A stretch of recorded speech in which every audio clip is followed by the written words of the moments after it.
लोग अक्सर जॉन जेन से पूछते हैं कि बेस्ट मार्केटिंग स्ट्रेटेजी है क्या, बताइए जरा। तो उनका जवाब होता है रेफरल्स, वेबसाइट, डायरेक्ट मेल या एडवर्टाइजिंग वगैरह कुछ भी नहीं। इन सब के बारे में सोचने से पहले ये सोचिए ऐसा क्या है जो आपको अपने कॉम्पिटिटर से डिफरेंट बनाता है। चाहे जो भी आपकी मार्केट हो, आपको भीड़ से अलग दिखना ही पड़ेगा। तो खुद को कमोडिटी बिजनेस से दूर रखिए। अब सवाल है कि ये कमोडिटी बिजनेस क्या होता है। तो ऐसा तब होता है जब आपके पोटेंशियल बायर्स आपके और बाकी ब्रांड्स के बीच में डिफरेंशिएट नहीं कर पाते, और तब वो प्राइस पर आते हैं ताकि आपके प्रोडक्ट को दूसरे प्रोडक्ट से कंपेयर कर सके। अब जैसे मान लीजिए सीरियल्स आपका प्रोडक्ट है। अब इमेजिन कीजिए कि आपका प्रोस्पेक्टिव कस्टमर ग्रोसरी स्टोर में खड़ा है और उसके सामने सीरियल्स के ढेर सारे बॉक्स रखे हैं। अब अगर आपका सीरियल ब्रांड बाकियों से डिफरेंट नहीं हुआ तो कस्टमर सबसे सस्ते वाले ब्रांड को चूज करेगा। अब आप सबसे चीप सीरियल बेचने का कंपटीशन तो नहीं कर सकते ना, तो ऐसे तो आपका बिजनेस ही डूब जाएगा। तो ऐसा क्या है जो आपके ब्रांड को बाकियों से अलग बनाता है, इस बारे में सोचिए। कस्टमर क्यों आपके ब्रांड को चूज करेगा, क्या डिफरेंट है। अगर आपने वो डिफरेंस ढूंढ लिया है तो उसे एक्सेप्ट कीजिए, उसे मान लीजिए। हर तरीके से इसे लोगों तक पहुंचाने की कोशिश करें। आप ये नहीं बोल सकते कि आपका ब्रांड बहुत ही हाई क्वालिटी का है, ये बहुत ही फेयर प्राइस में मिलता है, या फिर आपकी सर्विस बहुत अच्छी है। ये चीजें तो पहले ही आपसे एक्सपेक्टेड है। एग्जैक्टली मतलब ये तो आपको देना ही होगा। ये बेसिक चीजें तो आपको हमेशा ही डिलीवर करनी है। लेकिन इसके अलावा ऐसा क्या है जो आपके बिजनेस को औरों से डिफरेंट बनाता है। क्या ये आपके प्रोडक्ट बेचने का डिफरेंट तरीका है, या आपकी पैकेजिंग डिफरेंट है। ऐसा क्या है जो आप अपने कस्टमर्स को एक्सपीरियंस कराते हैं, जिसकी वजह से आप भीड़ से अलग हैं और उनकी लाइफ को बेटर बनाते हैं। अब जैसे एक बार ना एक होम रिमोल्डिंग बिजनेस था जिन्हें हाई पेइंग क्लाइंट्स नहीं मिल रहे थे। तो ये company high and service provide कराती थी, लेकिन साथ ही छोटा मोटा काम भी करती थी। तो इसीलिए लोग उन्हें design of oriented remoulding business की बजाय एक कंस्ट्रक्शन ब्रांड की तरह लेते थे। तो उस कंपनी के ओनर ने क्या किया कि उसने हाई एंड क्लाइंट्स को अट्रैक्ट करने के लिए ब्रांड नेम को ही चेंज कर दिया, और फिर उनकी कंपनी ने हैंडीमैन टाइप की सर्विसेज देना बंद कर दिया। और फिर एक साल के बाद ये लोगों का उनकी कंपनी के लिए अचानक से नजरिया बदल गया और उन्हें अब हाई एंड कॉन्ट्रैक्ट्स मिलने लगे थे। तो इसीलिए लोगों को ना अपने ब्रांड की वैल्यू बताना बहुत जरूरी है, ताकि वो आपकी सर्विस या प्रोडक्ट के प्राइस पर कोई क्वेश्चन ना करे। वैसे एक और तरीका है जिससे आप डिफरेंट बन सकते हैं, और वो है एक पावरफुल गारंटी ऑफर करना। जिस एग्जाम्पल के लिए आप अपने कस्टमर से पूछ सकते हैं कि अगर आप हमारी 90 डेज की ट्रायल सर्विस से खुश नहीं हुए तो हम आपको डबल पैसा वापस करेंगे। इससे बेशक लोग आपको अटेंशन तो देंगे। तो आपको कोई ऐसा तरीका ढूंढना है यहाँ पर जो आपके कस्टमर्स को हमेशा के लिए खुश रखे, जिससे कि आपको उनके पैसे रिटर्न ना करने पड़े, और वो भी डबल। तो ये डील आपको सोच समझ कर देनी है जब आपको पूरा कॉन्फिडेंस है आपके प्रोडक्ट पर।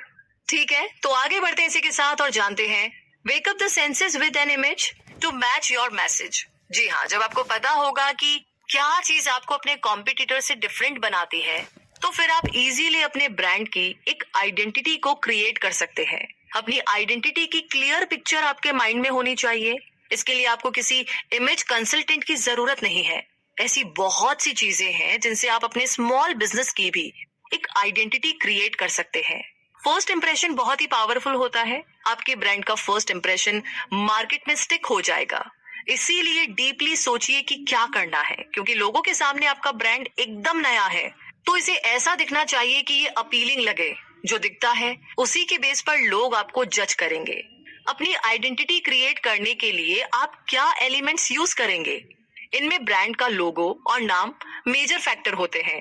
लेकिन इसके अलावा और भी चीजें हैं जो मैटर करती है, जैसे कि आपका business card, staff uniform, invoice, email signature, delivery vehicle और फेसबुक फैन पेज। तो ये सारे एलिमेंट्स मिलकर के आपके ब्रांड की आइडेंटिटी को कम्युनिकेट करते हैं। कुछ और एलिमेंट्स भी है, जैसे आपका fax cover, newsletters, advertising, email format, website, customer service, sales people और एम्प्लॉयज का एटीट्यूड। ये भी बहुत इंपॉर्टेंट है। तो ये सब कुछ सुनने में और करने में ना बहुत सारा काम लगता है, मगर यही तो सारे सक्सेसफुल ब्रांड करते हैं। एग्जैक्टली वो अपनी आइडेंटिटी के हिसाब से ही अपने एम्प्लॉय भी हायर करते हैं। उनकी यूनिक स्टाइल पर ही उनका कम्युनिकेशन बेस्ड होता है। ये सारे ऊपर बताए गए एलिमेंट्स मिलकर के वो टोटल एक्सपीरियंस बनाते हैं जो आपके कस्टमर को आपके ब्रांड से मिलेगा। बिजनेस लोगो और नेम चूज करने के लिए यहाँ पर हम आपको कुछ टिप्स दे रहे हैं। आपका लोगो सिर्फ एक ट्रेंड को फॉलो ना करें, अगर इसमें लास्टिंग वैल्यू भी हो तो अच्छा है। दूसरा है कि ये डिस्टिंक्ट होना चाहिए। तीसरी बात ये कि आपके आइडियल क्लाइंट्स को अपीलिंग लगना चाहिए। और चौथी बात, आपके ब्रांड के कोर मैसेज से ये मैच होना बहुत जरूरी है। और आखिरी बात ये कि ये रीडेबल होना चाहिए। ऐसे फॉन्ट्स या इमेजेस को चूज मत कीजिए जो कि लोग पढ़ ना सके, मतलब उन्हें एफर्ट लगाना पड़े कि क्या लिखा हुआ है, ये क्या है, समझ नहीं आ रहा है। इन सब के बीच इस बात का भी ख्याल रखिए कि आपके बिजनेस नेम से लोगों को इस बात का आइडिया हो जाए कि आप क्या सर्विस या प्रोडक्ट ऑफर कर रहे हैं। जैसे एग्जांपल के लिए अगर आप नाम चूज करें तो बॉब्स इलेक्ट्रिक के बजाय चूज कीजिए बॉब्स इलेक्ट्रिकल रिपेयर, क्योंकि पहले वाले नाम से लोगों को पता ही नहीं चलेगा कि आप इलेक्ट्रिकल रिपेयर करते हैं या फिर इलेक्ट्रिक गिटार बेचते हैं। और साथ ही नाम ऐसा चूज कीजिए जो कि सबसे डिफरेंट लगे, जो एकदम नया लगे, लेकिन हाँ, उन सभी बातों का खास ख्याल रखे कि जो आपका प्रोडक्ट है उससे मैच करे। लॉ फर्म अक्सर ऐसे नाम यूज करती है, स्मिथ, जॉनसन विलियम्स, लेकिन अगर उनका नाम ट्रैफिक वायोलेशन बस्टर्स हो तो आपको क्या लगता है कौन सा नाम सही सूट करता है? आप इस बारे में सोचिए और एग्जैक्टली अपनी फर्म की, अपनी कंपनी के नाम के बारे में भी आप सोच सकते हैं, अपने प्रोडक्ट के बारे में सोच सकते हैं। आगे बढ़ते हैं हम इसी के साथ। Create products and services for every stage of client development. आइए जानते हैं, इस चैप्टर में आपको दो इम्पोर्टेंट कॉन्सेप्ट्स के बारे में बताया जाएगा। ये क्लाइंट डेवलपमेंट और मार्केटिंग आर ग्लासेस के स्टेजेस है। तो चलिए पहले क्लाइंट स्टेजेस से शुरू करते हैं। आप बस एक ही टाइप का प्रोडक्ट या सर्विस नहीं दे सकते, क्योंकि ये अप्रोच आपको ऑल या नथिंग वाली सिचुएशन में ला करके खड़ा कर देगी और आपके बिजनेस को लिमिट कर देगी। इसीलिए आपके पास अपने क्लाइंट्स के लिए ऑफर्स की सीरीज होनी चाहिए। मार्केटिंग ऐसे ही कीजिए जैसे कि आप किसी को डेट कर रहे हैं। आप अपने आइडियल गर्ल या बॉय के बारे में सोचते हैं और जब आपको एक परफेक्ट मैच मिल जाता है तो आप शादी के सपने देखने लगते हैं, फिर घर, परिवार और बच्चे, फिर तो लंबी चेन है। खैर, लेकिन अपने रिलेशनशिप में लाइफ टाइम कमिटमेंट से पहले आपको कुछ स्टेजेस से गुजरना पड़ेगा। सेम यही चेंज मार्केटिंग के साथ भी अप्लाई होता है। तो क्लाइंट डेवलपमेंट के स्टेजेस क्या है? ये स्टेजेस है suspects, prospects, clients, repeat clients और चैंपियंस। अपने आइडियल क्लाइंट के बारे में सोचना आपका फर्स्ट स्टेज है। फिर आपके सस्पेक्ट्स वो लोग हैं जो आपके आइडियल क्लाइंट प्रोफाइल में फिट होंगे और आपके इनिशियल ऑफर पर रिस्पॉन्ड करके वो आपके प्रोस्पेक्ट्स भी बन जाएंगे। क्लाइंट्स वो लोग होते हैं जिन्होंने आपके प्रोडक्ट को खरीदा और ट्राई किया, और जब वो लौट करके आपके पास वापस आते हैं तो आप उन्हें अपना रिपीट क्लाइंट बोल सकते हैं।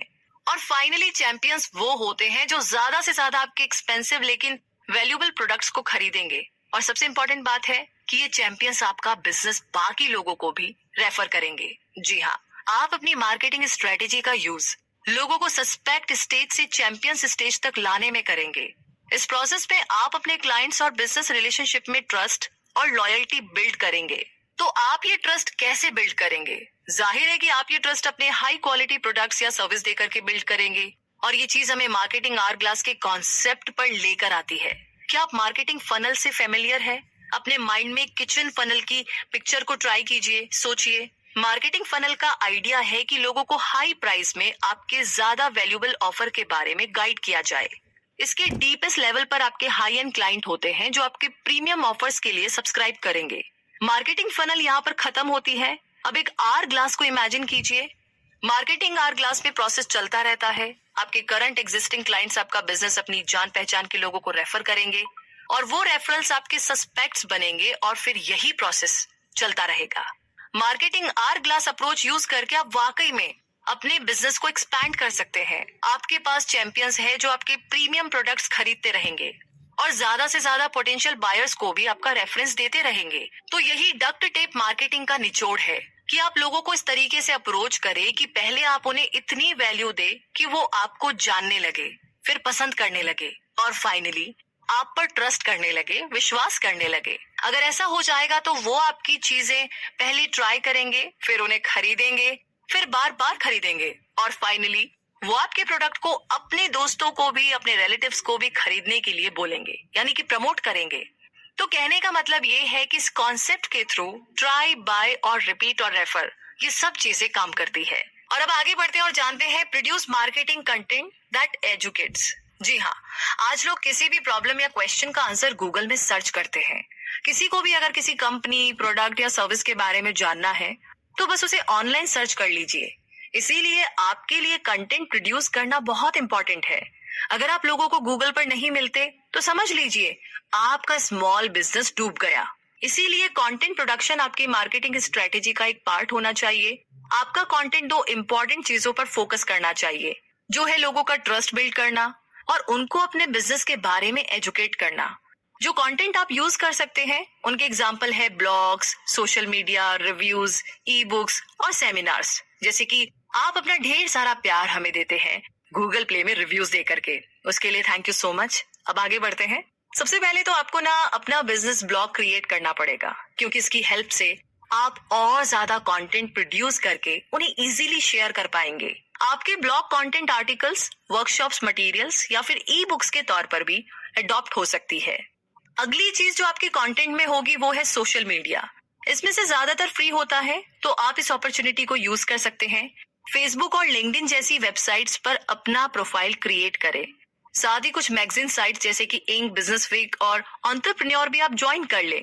अपने प्रोफाइल्स में कुछ वैल्यूएबल इन्फॉर्मेशन डालें, कुछ इमेजेस और वीडियोस भी आप अपलोड कर सकते हैं। और सबसे इम्पोर्टेंट बात यह है कि अपनी कंपनी की वेबसाइट का लिंक इंक्लूड करें।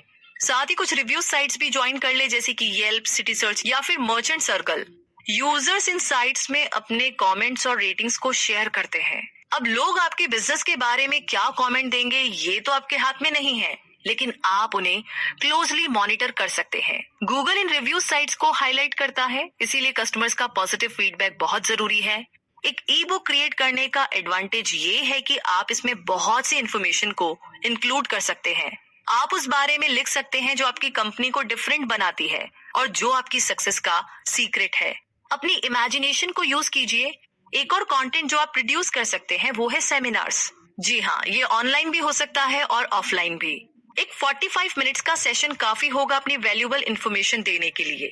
अपने पोटेंशियल बायर्स को एजुकेट करने के अलावा आप उनसे इंटरेक्ट भी कर सकते हैं, बात कर सकते हैं और अपने सेमिनार्स के लिए अपनी ई बुक कंटेंट को बेस बना सकते हैं। इसी के साथ अब आगे बढ़ते हैं और जानते हैं a web presence that works day and night. जी हाँ, आज के टाइम में किसी भी स्मॉल बिजनेस के लिए अपनी ऑनलाइन प्रेजेंस बनाना बहुत जरूरी है। अगर आपने ऐसा नहीं किया तो आप एक तरीके से सीरियसली, इंटरनेट एक बहुत ही बड़ा कन्वीनियंट तरीका है लोगों तक पहुंचने का और कस्टमर्स को ढूंढने का। ऑनलाइन होने का मतलब है ज्यादा सेल के चांसेस, इसीलिए अपनी ऑनलाइन एक्टिविटीज को सीरियसली लीजिए। यहाँ पर हम आपको कुछ टिप्स दे रहे हैं जिससे कि आप अपनी कंपनी वेबसाइट को इम्प्रूव कर सकते हैं।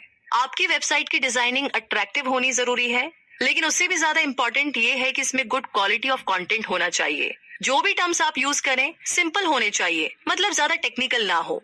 लोग आपके बिजनेस को सर्च करने के लिए जो कीवर्ड्स टाइप करते हैं उन्हें जानना बहुत जरूरी है। सिंगल कॉन्टेक्ट इन्फॉर्मेशन पेज की बजाय अपनी कॉन्टेक्ट इन्फॉर्मेशन साइट के हर पेज में रखें ताकि कस्टमर इजीली आपसे कॉन्टेक्ट कर सके। अपने ब्लॉग, पोस्ट और सोशल मीडिया में भी अपनी वेबसाइट की लिंक्स इंक्लूड करना बिल्कुल ना भूले। सीओ या सर्च इंजन ऑप्टिमाइजेशन पर ज्यादा रिले ना करें। आपके पास कुछ पे पर क्लिक एड्स भी होने चाहिए जो लोगों को आपकी साइट्स तक लेकर आए। साथ ही ये बहुत जरूरी है कि आपके सारे ऑनलाइन कंटेंट लोगों को आपकी मेन वेबसाइट तक लीड करे। जब लोग आपकी वेबसाइट पर आए तो ये ऑनलाइन ट्रैफिक आपकी गुड क्वालिटी कंटेंट को देख पाए। उन्हें आपके प्रोडक्ट या सर्विस के बारे में इंफॉर्मेशन मिलनी चाहिए। अगर लोग कंफ्यूज होंगे कि वो क्या पढ़ रहे हैं तो उन्हें कुछ समझ नहीं आएगा और वो आपकी वेबसाइट से मूव ऑन हो जाएंगे, एग्जिट कर देंगे। तो आपके बिजनेस के बारे में जब लोग अच्छे से जान लेंगे तो आप पर उनका ट्रस्ट इजीली बिल्ड हो जाएगा। आप उनसे बात करें, इससे पहले ही वो लोग आपके प्रोडक्ट को खरीद लेंगे। दूसरा एडवांटेज है कि ये रेफरिंग को आसान बना देता है। मान लो कि उनके फ्रेंड्स को भी वही प्रोडक्ट लेना है तो आपके क्लाइंट उन्हें आपकी साइट के बारे में बता देंगे। तो इसी के साथ मुद्दा मामला ऐसा है और कंक्लूजन ये है कि आपने यहाँ पर मार्केटिंग स्ट्रेटेजी के बारे में जाना, आपने अपने आइडियल क्लाइंट सर्च करने और कोर डिफरेंस के बारे में भी जाना। ऐसा क्या है जो आपको बाकी ब्रांड से अलग करता है, इस थॉट पर ही अपनी कंपनी की इमेज को बिल्ड करें। आपने मार्केटिंग आवर ग्लास और क्लाइंट डेवलपमेंट के स्टेजेस के बारे में भी जाना। आपने गुड कंटेंट क्रिएटिंग की इम्पोर्टेंस के बारे में भी जाना। ऐसे कंटेंट को प्रोड्यूस करें जिससे कि लोग आप पर ट्रस्ट कर सके और बाकी लोगों को भी आपका बिजनेस रेफर कर सके।